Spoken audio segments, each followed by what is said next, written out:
Well, hey there.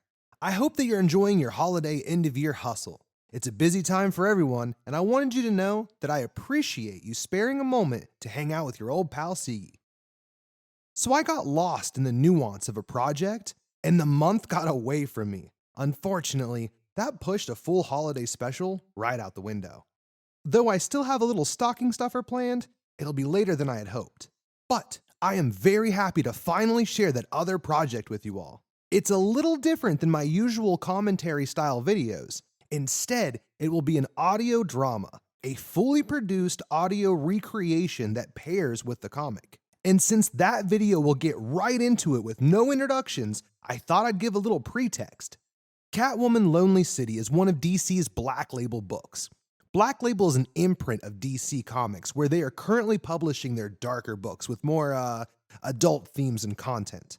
All Black Label books have a 17 plus warning on them, so I thought I'd go ahead and pass that along while adding some context and history. Back in the 1980s, dark and gritty was starting to define DC Comics, with the popularity of graphic novels like The Dark Knight Returns, The Killing Joke, and Watchmen. They wanted a place to continue to publish these thematic stories without them affecting their entire brand and image, though it already had. So in 1993, they launched Vertigo Comics, where they could publish age-restricted comics depicting things like drug use, graphic violence, nudity, adult language, and things that the CCA didn't like. We will talk more about this topic when discussing the Comic Code Authority in the future. But through Vertigo, DC published some of the most iconic comics of the day, like V for Vendetta, Hellblazer, Jonah Hex, and Sandman. Sadly, though, they closed Vertigo in 2020 and have pretty much just decided to own the darker side of themselves with the DC Black Label.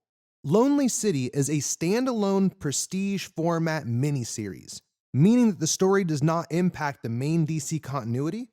It is square bound, with about 50 pages at higher production value than a traditional miniseries might have. It will be released in 4-issue installments.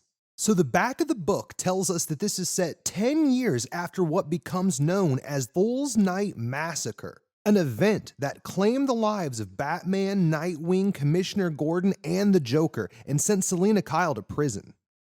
A decade later, she is being released into a new, cleaner, safer Gotham City, one under the watchful eye of Mayor Harvey Dent and his Bat Cops. Selina returns with one thing on her mind, one last score. She plans on breaking into the Batcave. She doesn't need any money, she needs answers as to who or what is Orpheus.